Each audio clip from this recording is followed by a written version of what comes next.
Hey guys, it's me, Kenisha from Keyshaszone, and welcome back to my channel. If you've been following me for a while, you would know that one of my favorite ways to straighten my hair, favorite and fastest, okay, is by using the rotating iron by Instyler. But I do know that some people are not super happy with their end results. They say that it doesn't work for their curly hair, or it leaves their hair super frizzy, or it ends up prolonging the whole straightening process, which is just like everything that we don't want, right? So today I'm going to give you some tips and show you exactly how to properly use your rotating iron. And I will show the do's and the don'ts on my hair. So this side will show you what you're gonna do, and this side will show you what you don't wanna do.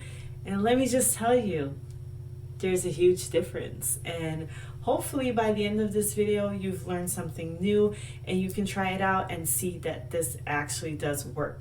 Now, some tips we're going to go over before styling your hair. The first one being detangle your hair. These natural boar and ionic bristles are meant to reduce frizz and give you lots of shine, but not to detangle your hair. You also have a heat guard that comes with every Instyler.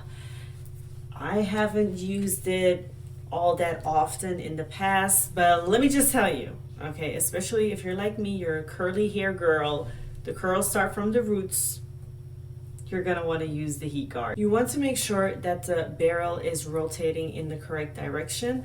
The straight white line that you see on it should be rotating away from your face. So this side and this side. I will insert some clips right now, and I hope that I got the shot. I was really trying to zoom in on it. I know that the normal speed, it goes pretty fast, so I will definitely go ahead and slow it down.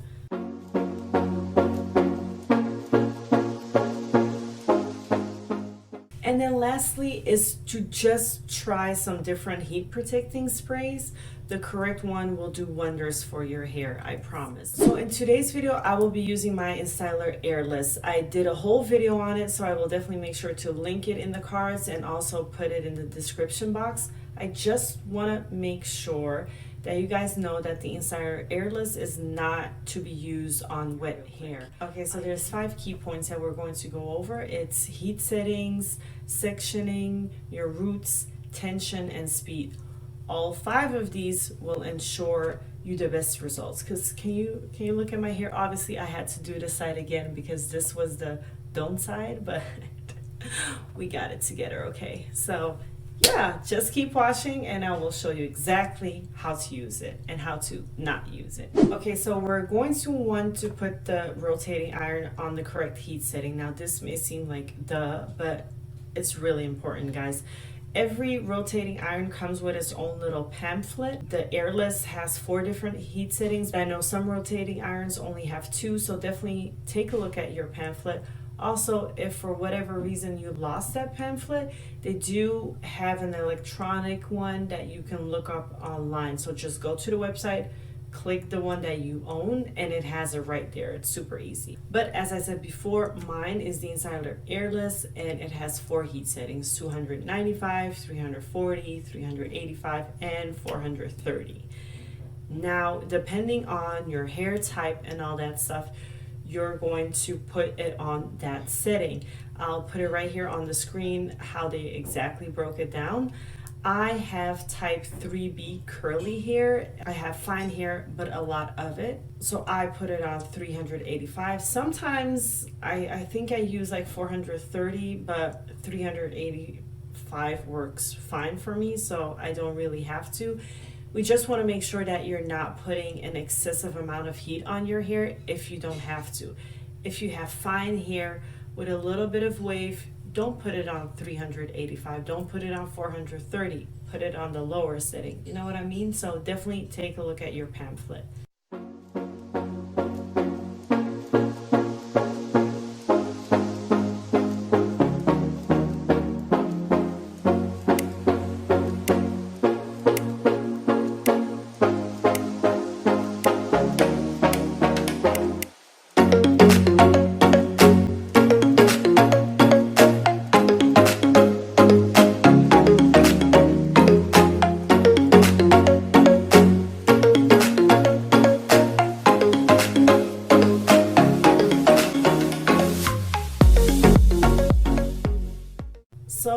sectioning. This is another one that's really important. I mean, all of them obviously are important, but this really is key. You're going to want to grab a clean section of hair. We do not want any hair dangling from the piece that you're holding on to. And also, if you grab a piece, it should be like an inch in width, but definitely not thick. If you have a thick piece, we're not going to get all the roots as flat as we want them to be.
Trickle into roots. Definitely, if you have any type of wave or any type of curl coming from your roots, use the heat guard. And I'll admit, I didn't use the heat guard before, but I do now, and I do notice a huge difference.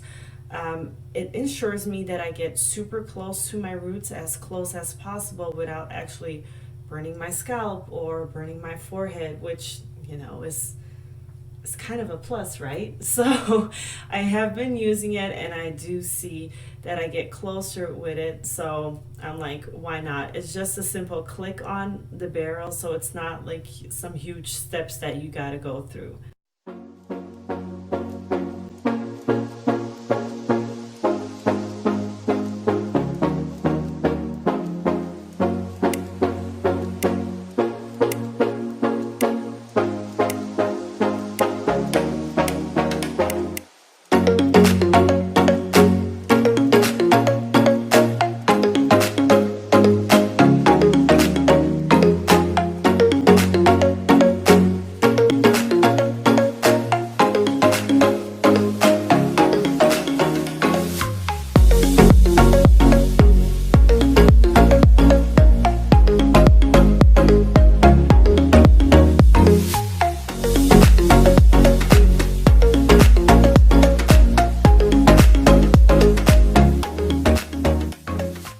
This might sound weird to have it as a separate step, but this is quite important. If you grab a piece of your hair, you're going to just ever so slightly put some tension to it. You're not supposed to be pulling on your hair. It shouldn't be hurting, but there should be some kind of straight line for the barrel and the brushes to go down towards, not just like that going on. You know what I'm saying? So just put some kind of tension on it.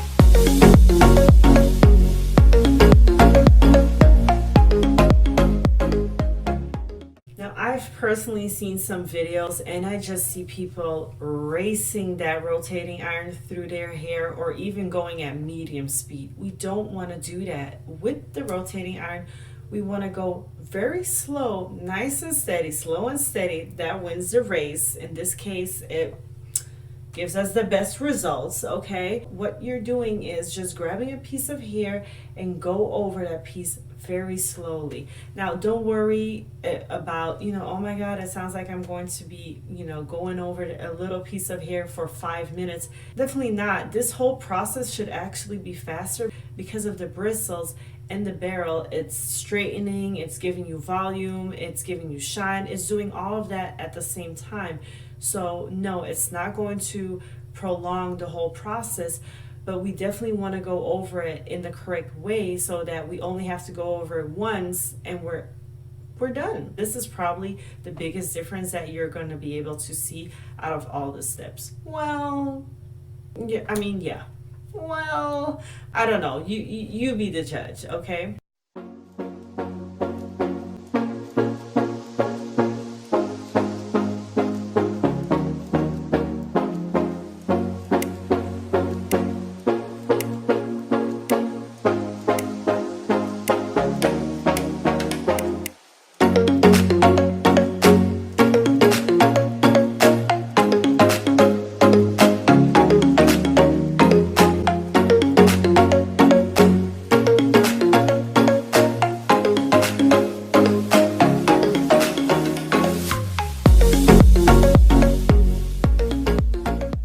And that was it, guys. So I hope this video was short and sweet. That's what we're aiming for. That's what the goal is. A short and sweet video to explain a process that should be short and sweet as well.